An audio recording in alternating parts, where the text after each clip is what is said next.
Good morning friends. तो हमारा शुरू हो गया है जियोग्राफी का अगला पार्ट। तो प्रश्न नंबर 17 शुरू करते हैं। तो देखिए प्रश्न नंबर 17 क्या है। रूसी भूगोलवेत्ता निकोलाई वाराणस्की का योगदान। इसके पहले हमने क्वेश्चन किया था कि भूगोल में अरब भूगोलवेत्ता के योगदान का उल्लेख। अब किसका करना है? अब करना है रूसी भूगोलवेत्ता और निकोलाई वाराणस्की का योगदान। तो देखिए वाराणस्की ने 140 से अधिक रूसी लेखकों के कार्यों की समीक्षा की एवं 50 पुस्तकों की भूमिका लिखी तथा 11 अमेरिकी, अंग्रेजी, फ्रांसीसी एवं जर्मनी भूगोल वेदों की कृतियों का अनुवाद रूसी भाषा में किया। उनको भूगोल की समस्याएं शीर्षक से वैज्ञानिक लेखों की श्रृंखला प्रकाशित हुई। उनकी पुस्तक सोवियत रूस का आर्थिक भूगोल प्रसिद्ध है। तो कहने का तात्पर्य ये है कि वाराणस्की जो थे ये भूगोल में मतलब इन्होंने बहुत सी चीज़ों का मतलब खोज किया, बहुत सब कुछ किया और इनके द्वारा लिखी गई पुस्तक सोवियत रूस का आर्थिक भूगोल ये सबसे ज़्यादा प्रसिद्ध है। आइए देखते हैं आगे। वाराणस्की के निर्देशन में मॉस्को विश्वविद्यालय में आर्थिक भूगोल के क्षेत्र में निम्नलिखित कार्य किए। इन्होंने ना आर्थिक भूगोल में बहुत सारे कार्य किए और कौन से विद्यालय से? मॉस्को विश्वविद्यालय के निर्देशन में। पहला क्या है? आर्थिक भूगोल का विधि तंत्र। दूसरा आर्थिक मानचित्रण। तीसरा सोवियत रूस की आर्थिक नीति और चौथा आंकड़ों का संकलन और पांचवा सोवियत रूस का प्रादेशिक आर्थिक भूगोल।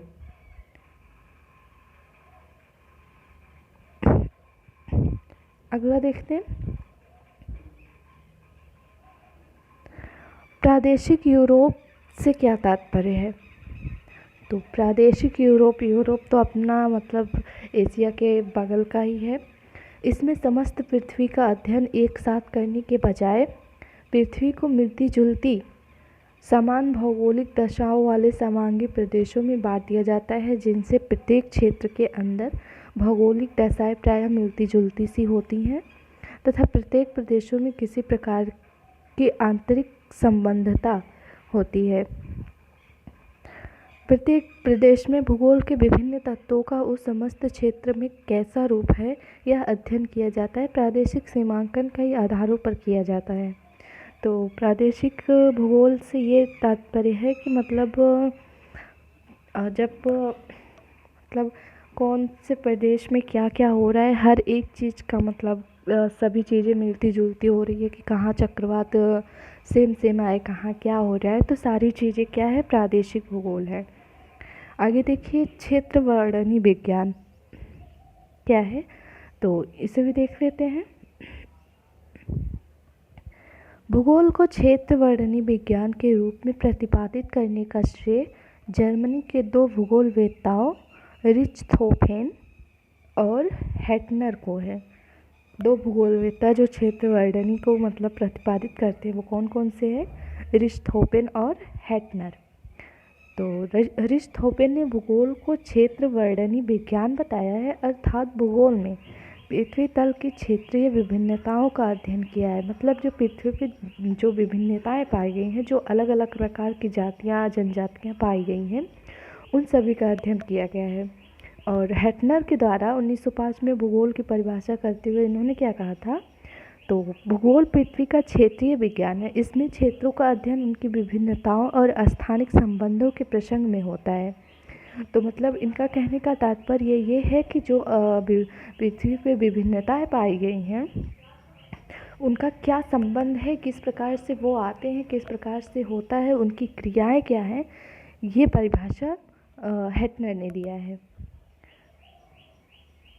अगला क्वेश्चन है कोलंबस की भौगोलिक खोज। कोलंबस ने ही अमेरिका की खोज की है, तो देख लेते हैं इनके बारे में भी। जेनेवा निवासी कोलंबस ने नई दुनिया अर्थात अमेरिका की खोज की है। ओके, क्रिस्टोफर कोलंबस द्वारा अपनी यात्रा का प्रारंभ 1473 में किया गया था। दरअसल इन्होंने ना भारत की खोज के लिए ये निकले थे, पर खोजते खोजते ये अमेरिका में जा पहुँचे और उन्हीं और अमेरिका क्या ही खोज करता है, इन्हें घोषित कर दिया गया। तो इन्होंने अपनी यात्रा जिनेवा से मतलब कब स्टार्ट की थी, तो 1473 में। उसके द्वारा अमेरिका के अतिरिक्त अन्य देशों जैसे डोमिनिका, हैती का पूर्वी भाग और मेरीग्लांटे और ली द्वीप, जमैका, क्यूबा द्वीप, केप वर्दी द्वीप, ट्रिनिडाड, हैती तथा पश्चिमी द्वीप समूहों की खोज की। मतलब ऐसा नहीं है कि केवल अमेरिका में ही उन्होंने कहा, अमेरिका के इर्द गिर्द उन्हें जो भी चीज़ें मिली, जो भी उन्होंने खोज किया, तो उसका क्या खोजकर्ता कोलंबस को ही घोषित कर दिया गया। अच्छा, एक प्रश्न मैं पूछती हूँ कि भारत की खोज किसने की थी? कमेंट में ज़रूर बताइएगा, किसने और कब की गई थी भारत की खोज? अगला क्वेश्चन है, 20वीं शताब्दी के किन्हीं 3 फ्रांसीसी भूगोलवेत्ताओं के नाम लिखिए। तो 20वीं शताब्दी के किन्हीं 3 फ्रांसीसी भूगोलवेत्ताओं के नाम लिखिए।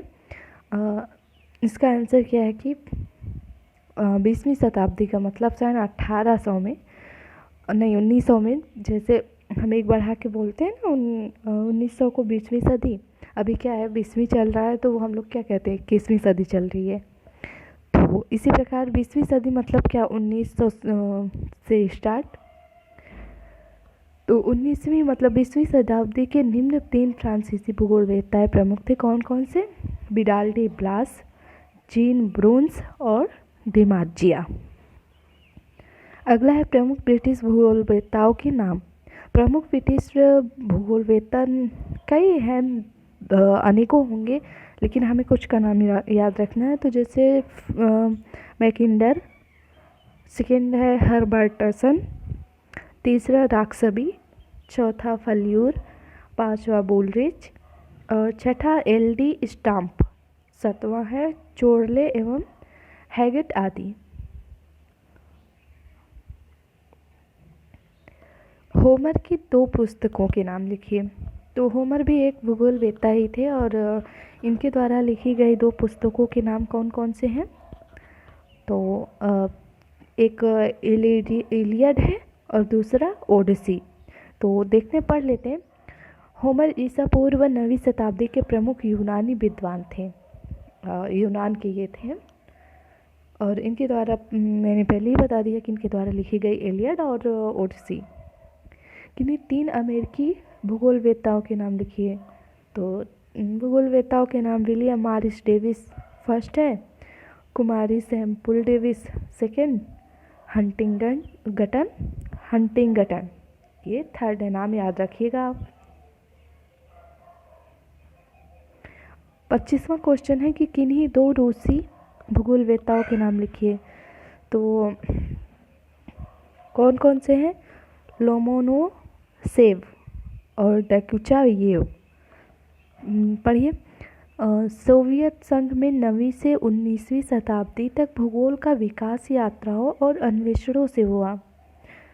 रूस के प्रमुख 2 वैज्ञानिक कौन कौन से थे, मतलब भूगोलवेत्ता? तो वो हैं लोमोनोसेव और डोकुचायेव।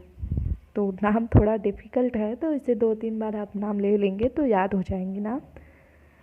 आज के लिए बस इतना ही फ्रेंड्स। अगला क्वेश्चन हमारा स्टार्ट हो जाएगा लघुत्तरी से। तो लघुत्तरी में क्वेश्चन के आंसर बड़े होते हैं, तो आप ध्यान से पढ़िएगा, क्योंकि छोटे वीडियोस बनेंगे, लेकिन फिर भी जिसमें आप बहुत कुछ मतलब पढ़ लेंगे तो प्रॉब्लम नहीं आएगी। इसलिए